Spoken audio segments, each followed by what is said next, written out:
Come on. Araceli, thank you so much for coming up here. And let's just begin with telling us what happened a couple of months back and to the direction of your freedom.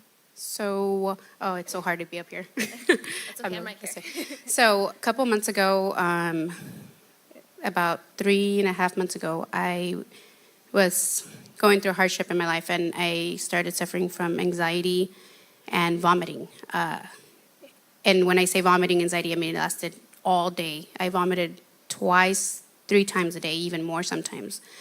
I had anxiety so bad that I had to leave work at times. I even missed work twice a week. And I work at a doctor's office, so I have patients all day, every day, so you can't really just leave work, but I would leave because I couldn't even work.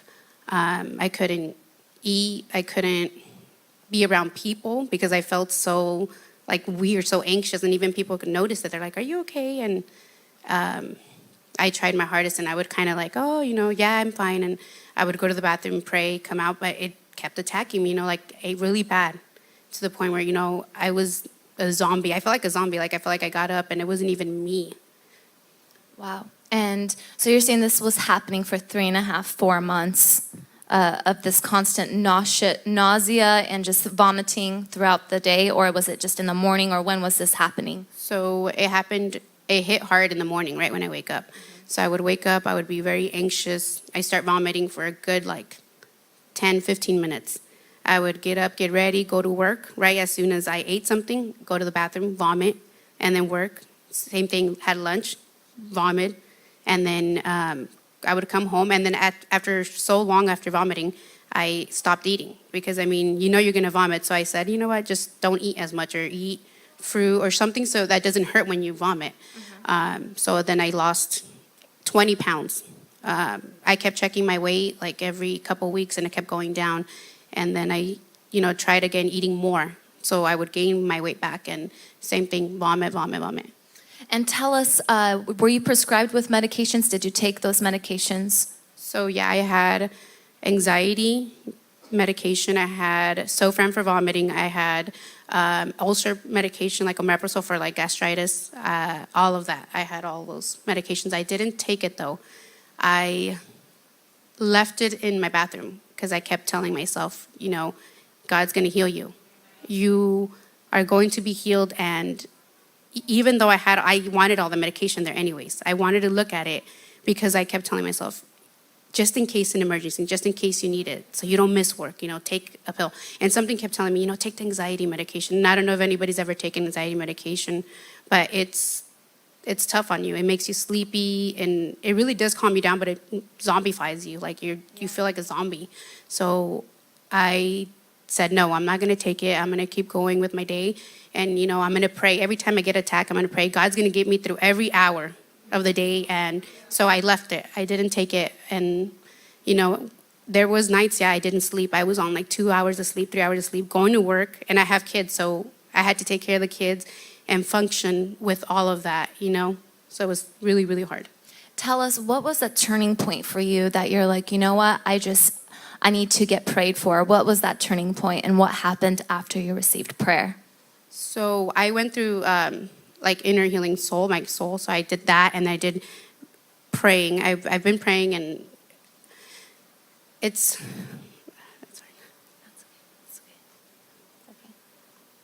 Come on, you guys, give her just a hand of applause. You got this. So, just a quick FYI, I was baptized in 2015. I actually looked at my certificate a couple months ago. And I told myself, oh my gosh, time is flying. Yeah. And something in my head told me, honestly, what have you done from 15 to now? And have you really gave your all to God? And I feel like I have to share that because it's big. And I told myself in my head, no, I didn't. I didn't give my all to God. I got baptized. I would come to church here and there to play the role, of going to church on Sundays. But I have not gave my all to God. I have not laid my life down to God. So one night I went, into my closet. That's my praying closet. I went and I prayed and I cried out to God, and I said, God, Forgive me for everything I've ever done in my life, And tonight, I lay my life down for you. Tonight, I choose to live with you, for you, and that's it. I will wake up the next day, I'll lose anything, I'll lose anyone, anything for you. And that night I started praying. And I heard something like in my head, and it said, I won't stop until you go crazy. I won't stop until you lose it all. I panicked and I said, oh my God, whatever's trying to get to me is gonna kill me, is gonna finish me off. So I contacted Pastor Vlad, and at this point I was like, I'm desperate, I need to get healed. I need to, and he encouraged me fasting and to come in the morning to get prayed over, for which I did. And that night, literally God told me, cry your last cry, scream your last scream, and vomit your last vomit. Because tonight's the night, it's the last night. Come on. And Amen. Amen. God is so good. And I want you to touch on this, Araceli, is that you came here to the morning prayer and you received your deliverance, but also the journey afterwards as you were going through this past couple of weeks. So it's been a couple of weeks now. And have you been struggling? Have you been throwing up or this anxiousness? What's been going on with you? Nothing. I received healing that morning. I came in, and when you come in, it's tough to be around a crowd, especially, if you're shy. Like, I'm very shy. So I kept thinking, when they said, Araceli, come up so we can pray, I wanted to run. Something said run. and no, I stuck to it. I got prayed for. Really quick that I want to share is I went home that morning after prayer. I didn't feel anything. I felt completely the same. I felt the same. And in my head, I started thinking, Araceli, you're not healed. See, it didn't work. You wasted your time. And I was going back into that mood, laying down, getting sad and thinking, oh, you weren't healed. And I wanted to vomit again. I went to the bathroom, and at this point I was angry. I was really angry, and I said, no, you're not. I'm not gonna vomit. I'm not gonna cry. No, you're done. You're healed. And yeah, the feeling went away. I laid down, took a nap, woke up. I was hungry. And when I say hungry, it's a crazy feeling. It was a crazy hunger. Pastor Vlad said on the conference I had 4 tacos. Actually, I had 5. Yeah. I had 5 tacos. And that wasn't even it. I ate like crazy during that day till now. I've been eating more than 3 meals a day than I've been eating a lot, and I have not vomited.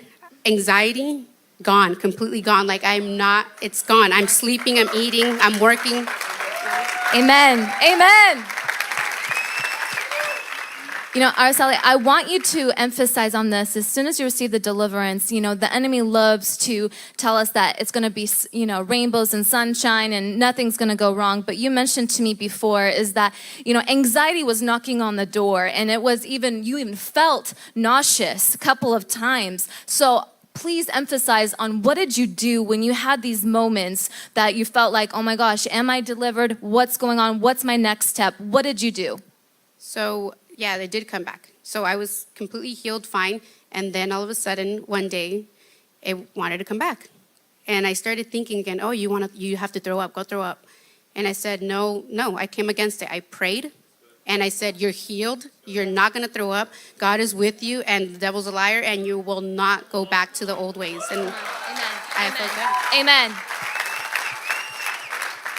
I wanted to emphasize that because as sometimes when we receive deliverance, we need to know is that enemy loves to deceive. He's a liar. And he tries to tell us is that you're not free, you're not healed, you're not delivered. But it is a fact that when you are free indeed. Amen? And it is a beautiful thing is that even though it was knocking on her door, she rebuked it, refused, and said, I declare that I am free and I'm not going back anymore. And we need to hear this more often as soon as we receive our freedom, what to do next. Amen?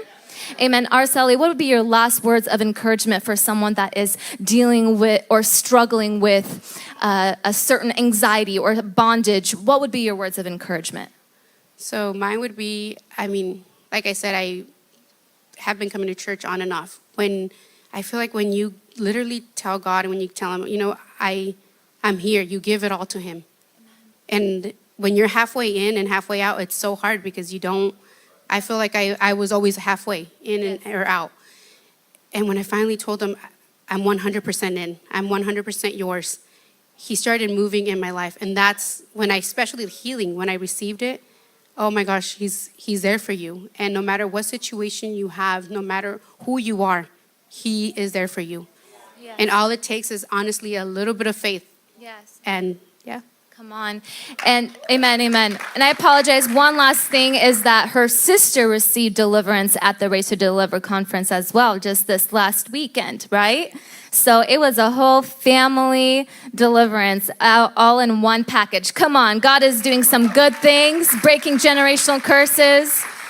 Amen, amen. So you guys, let's just give God just one more shout of praise. Thank you so much, Araceli. Thank you for watching this content. I know this was a blessing to you. We would like to ask you to subscribe to our channel and click on the bell on our channel so that each time we upload something, you can be notified.